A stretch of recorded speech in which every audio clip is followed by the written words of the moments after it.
In this video, I shall explain how to cook rice with little millet in an earthen pot. Until 4 to 5 decades ago, we Indians were using earthenware for cooking, storing grain, water, and for several other purposes.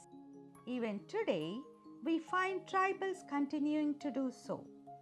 The three major advantages of use of earthenware are: number 1, the food cooked in these vessels is just not nutritious. It is flavorful, aromatic, and tasty too.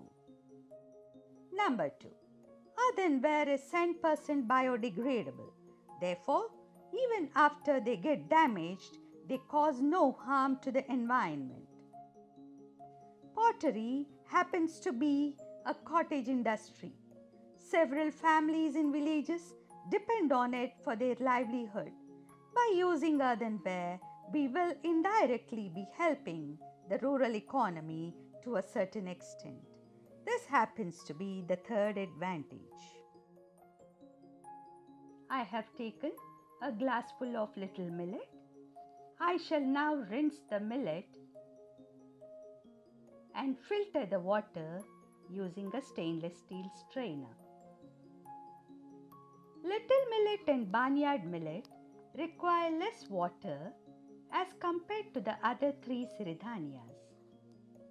If we want the cooked grain to be a little firm and separate, for 1 unit of millet, 1.5 units of water is adequate. Since I have taken 1 glass of millet, I will be soaking it in just half a glass of water for a minimum of 6 hours. I shall use the remaining 1 glass during cooking.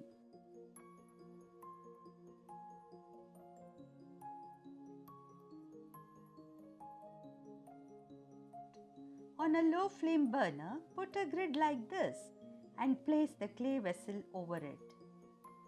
Last night, I have used half a glass of water for soaking the millet. Now, I am pouring the remaining 1 glass of water in the clay vessel for cooking the grain.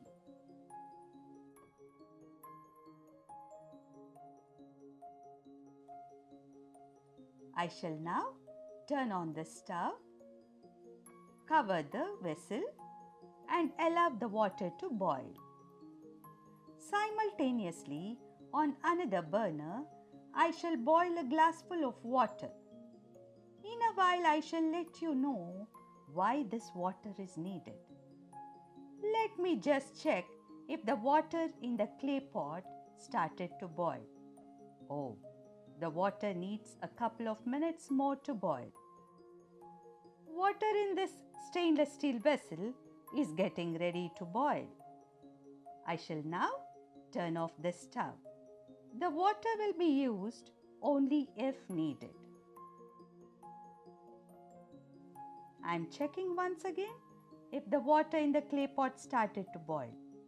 Yes, it started boiling. This is the right time to add the grain.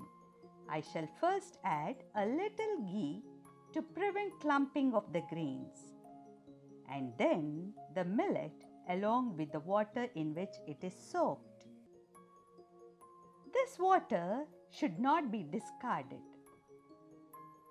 I shall give it a gentle stir and turn the flame to the minimum possible. The vessel needs to be kept covered. We need to check once in 2 minutes to avoid the sticking and burning of the grain at the base of the vessel. I shall check the rice once. See, it is getting cooked well. With the help of a fork, I shall give it a gentle stir so that the grain at the bottom doesn't get burnt. I shall now keep it covered and allow it to cook for another couple of minutes.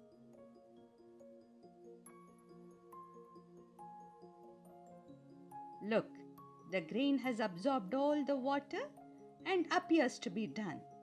I shall now see whether the grain is cooked well or not. Oh, the grain can take some more water. At this stage, I shall add 2 to 3 tablespoonfuls of hot water that I have boiled a little while ago. I shall stir the millet well and keep it covered. Please remember that too much of water shouldn't be added at one go unless you are sure of the amount of water that the grain can take.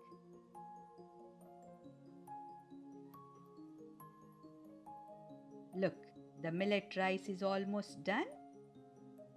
It is at this stage that the stove has to be turned off. The heat absorbed by the clay vessel will take care of the rest of the cooking. I shall now turn off the stove, cover the vessel, and allow the siri rice to rest for another 10 minutes.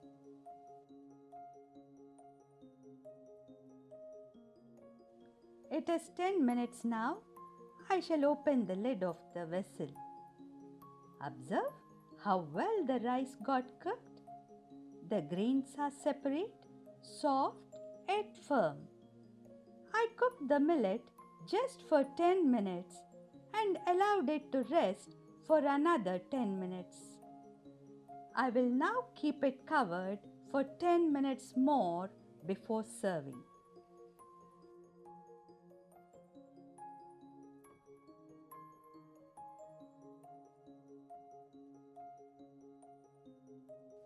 I shall now let you know why I had kept a glass of boiled water ready.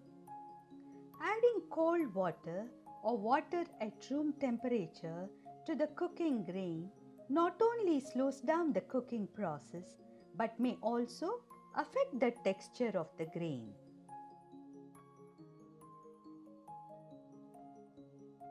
Almost 20 minutes since I have turned off the flame.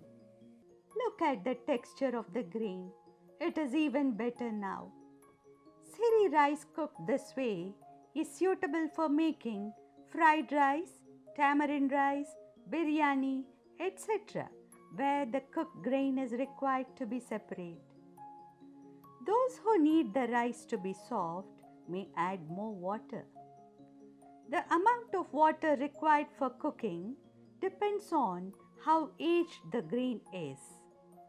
Older grains need more water. Whenever a fresh batch of millet is bought, take about a quarter cup or a half cup of water less than what you expect that the grain would need. During the process of cooking, more water can be added if required. I shall now take the rice into a plate.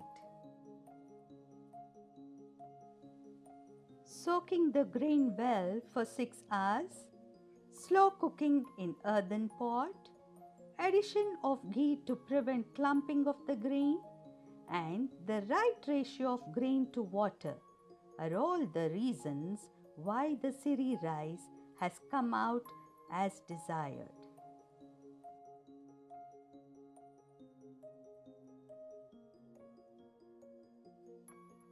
Thank you for watching the video.